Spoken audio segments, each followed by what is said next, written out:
নিব, কেন নিব না ভাইয়া? আমাদের কাছে কেন বিক্রি করবেন না বলেন? মানে আমাদের অপরাধ কি বলেন? বাধা দেওয়ার কি আছে? আমরা এটা নিব। হ্যাঁ অবশ্যই। আজকে আমাদের সাথে এমন একটা অপ্রত্যাশিত ঘটনা ঘটবে তা আমাদের কল্পনাতেও ছিল না। আমি আর আমার দুইটা ফ্রেন্ড মিলে আজ কাঠপট্টি গিয়েছিলাম টুকটাক কিছু কেনাকাটি করবো সেজন্য। দোকানে ঢুকে আমরা নিজেদের মতো ভিডিও করছিলাম, কাউকে কোনো রকম ডিস্টার্ব করছিলাম না। এক কর্নারে দাঁড়িয়ে দাঁড়িয়ে ভিডিও করছিলাম। তো পাশ থেকে একটা ছেলে বারবার বলছিল, আপু ভিডিও করেন না, সমস্যা হবে, ভিডিও অফ করেন, নয়তো টাকা দিতে হবে এক্সট্রা। তো আমি ভাবছিলাম যে মজা করে, কিন্তু পরে দেখলাম ছেলেটা আস্তে আস্তে খুবই বাজে কথা শুরু করছে, যে আপনাদের মোবাইল নষ্ট, এগুলা কি ভিডিও করেন, হ্যাং ত্যাং কত কথা।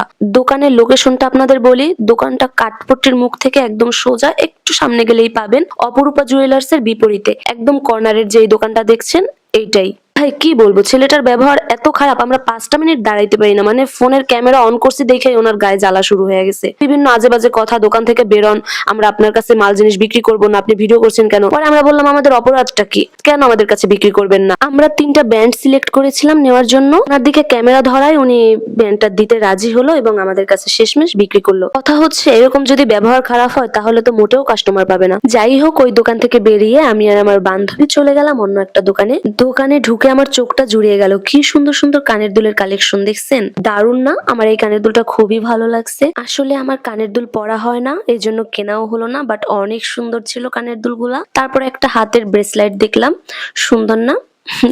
এটা আমি নিয়ে নিলাম।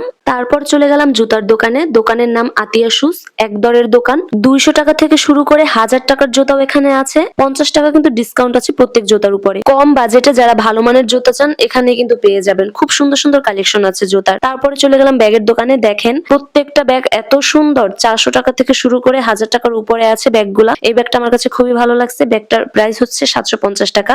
ব্যাগের কালেকশন গুলো কিন্তু খুবই জোস। এই যে এই ব্যাগটা দেখছেন, এটা হচ্ছে 750 টাকা। লেদার কিন্তু মোটামুটি ভালো, অল্প প্রাইজের ভিতরে যারা নিজেদের মানে স্বল্প বাজেটে ভালো জিনিস চান এখানেই পেয়ে যাবেন। এই প্রত্যেকটা দোকান কিন্তু একদম কাঠপট্টির মুখেই বলতে পারেন, কাঠপট্টি থেকে একটু সামনে গেলেই দোকানটা পাবেন। হাঁটতে হাঁটতে একটা অদ্ভুত জিনিস চোখে পড়লো, এই লম্বা ডাটিয়ালা একটা চামচ, মাথাটা একদম ছোট, ডাটিটা এত বড়। আমরা একটু এটা নিয়ে মজা করে সামনে গেলাম, বান্ধবী একটা ওড়না কিনবে।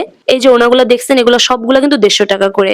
বরিশালে আপনার সমস্ত প্রয়োজনীয় জিনিস কম বাজেটে কিনতে হলে আপনার কাঠপট্টি, তারপরে চক, মহাসিন এগুলো ঘুরতে হবে। এগুলোর ভিতর ঘুরে ঘুরে আপনি যদি একটু দরাদাম করে কিনেন তাহলে ভালো ভালো জিনিস কিনতে পারবেন কম প্রাইজে। আমি আর আমার ফ্রেন্ড জমজমের 2টা আতর কিনলাম। উফ, ঘ্রাণটা আমার নাকে লেগেছিল একদম। ভাইয়াটা সুন্দর করে আমাদের প্যাকেট করে দিল। তারপর আমরা দুজন চলে গেলাম একটা নিকাবের দোকানে। আমি আর আমার ফ্রেন্ড দুইজনেই হচ্ছে নিকাব কিনবো। আমরা হচ্ছে এগুলো ট্রায়াল দিয়ে দেখছিলাম কেমন লাগে। আমি একটা শর্ট নিকাব কিনেছি আর বান্ধবী হচ্ছে ওই যে লেখা লেখা নিকাবের উপরে ওইটা কিনবে। দেখলাম যে না, ভালোই লাগছে, ভাবলাম এটাই নেই। তো আমরা দুজনে এই 2টাই নিলাম। আমারটার দাম রাখছে 60 টাকা আর বান্ধবীরটার দাম রাখছে 80 টাকা।